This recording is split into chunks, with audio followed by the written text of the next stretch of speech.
लेकिन इन दिक्कतों को सह के ही और इनका सामना करके ही और मजबूत पर्सनालिटी के रूप में उभर के आते हैं। जैसे फौज में एक मोटिव सिखाई जाती है, one for all for one.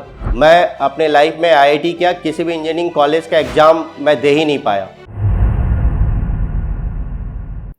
नमस्कार दोस्तों, मैं JL गुप्ता वर्तमान में भारतीय सशस्त्र सेना में एक अधिकारी के रूप में कार्यरत हूँ। मैं भी आप लोगों के जैसे ही एक ग्रामीण परिवेश से बिलोंग करता हूँ। मेरी शुरुआती शिक्षा एक गांव के ही बेसिक सरस्वती शिशु मंदिर से हुई। उसके बाद मैं कुशीनगर नवोदय, जो कि उस वक्त देवरिया और कुशीनगर दोनों एक साथ होते थे, वहाँ मैंने कक्षा छठी में मेरा एडमिशन हुआ। जब मेरा एडमिशन हुआ क्लास 6 में, तो उस वक्त हमारे नवोदय विद्यालय में परमानेंट बिल्डिंग तक नहीं बनी थी। शुरुआत के दिनों में हम लोग एक मंडी समिति के मेकशिफ्ट अरेंजमेंट्स में हमने अपने डबल डेकर बेड्स के ऊपर अपने दिन गुजारे, जिसको हम लोग बोलते थे कि हमारा हॉस्टल एसी हॉस्टल है। गर्मी में गर्मी, बरसात में बरसात और ठंड में ठंड, इसलिए हम इसे एसी हॉस्टल कहते थे। और शुरुआत के दिनों में जैसा हम सारे नवोदय के भाई बहन घर को याद करके रोते थे, तो हम भी उनमें से एक थे। हर बात पे घर की याद आती थी, रुलाई आती थी, खाना देख के रुलाई आती थी। लेकिन उसके बाद के दिनों में धीरे धीरे मन रमता गया और नवोदय हमारे जीवन का एक अभिन्न हिस्सा बन के रह गया। शुरुआत के दिनों में जो नवोदय के गुरुजनों का मार्गदर्शन रहा, वो आज भी हमारे जीवन में प्रेरणा का स्रोत है, जो कि हमें नित्य नए कार्यों को करने में प्रेरित करता है और जीवन के नए सफलताओं को, नए मुकामों को छूने के लिए भी आगे बढ़ाता है। शुरुआत के दिनों में जो नवोदय के हमारे मित्र बने, वो आज भी जीवन के किसी अन्य पड़ाव पे बने मित्रों से अलग हैं। उनके साथ बिताए हुए पल जीवन के हर उस पल से अलग है और वो सुख जीवन के किसी भी सुख से ज़्यादा सुखी है। नवोदय में जब मैं था तो मेरा शुरू में उद्देश्य था कि मैं आईआईटी क्रैक करूं। मुझे याद है कि मैं जब 10th क्लास में था तो मैं अपने क्लासमेट्स को चैलेंज करता था कि आप मैथ्स में कोई भी क्वेश्चन मुझसे पूछो, कहीं से भी। जब हम 12th में गए, हम मिनी माइग्रेशन में दूसरे नवोदय में पहुंचे, वहाँ कुछ व्यवस्थाओं को लेकर के कुछ आपस में विद्यालय में माहौल थोड़ा खराब हुआ।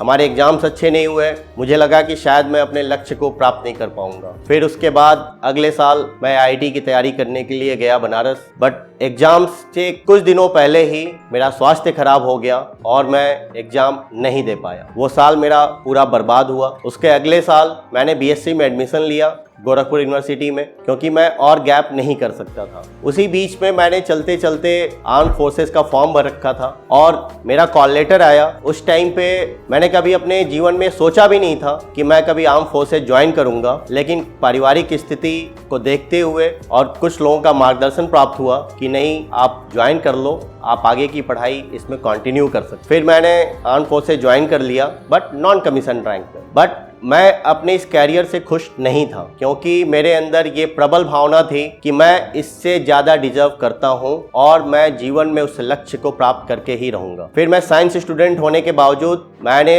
इग्नू से पब्लिक एडमिनिस्ट्रेशन सब्जेक्ट लेकर के करेस्पॉन्डेंस के थ्रू अपना ग्रेजुएशन पूरा किया। उसके बाद मैंने इकोनॉमिक्स से अपना पीजी किया और उसके बाद मैंने कमीशन रैंक के लिए एग्जाम मैंने पास किया, एसएसबी पास की, ट्रेनिंग में गया और उसके बाद मैं आज एक अधिकारी के रूप में भारतीय सशस्त्र सेना का अंग हूँ। ये मैं लक्ष्य क्यों प्राप्त कर पाया? क्योंकि मेरे अंदर जो लक्ष्य प्राप्त करने की भावना थी, मैंने उसे कभी मिटने नहीं दिया। अपने आत्मविश्वास को मैंने कम नहीं होने दिया। और यही बात आज मैं अपने सारे नवोदय के छोटे भाई बहनों को कहना चाहता हूँ कि अगर आप भी भारतीय सशस्त्र सेना का अंग बनना चाहते हैं, तो आप एक अधिकारी के रूप में अगर ज्वाइन करना चाहते हैं, आपके पास 12th के बाद एनडीए का ऑप्शन है, ग्रेजुएशन के बाद सीडीएस और बाकी एफ कैट अगर एयरफोर्स में जाना चाहते हैं। अगर आप नॉन कमीशन रैंक में आना चाहते हैं तो अग्निपथ स्कीम के थ्रू तीनों ही सेनाओं में आप जा सकते हैं। और जहां तक अगर मैं कहूं कि एसएसबी क्वालिफाई करना, तो हर नवोदय का भाई बहन जिस नवोदय की प्रारूप से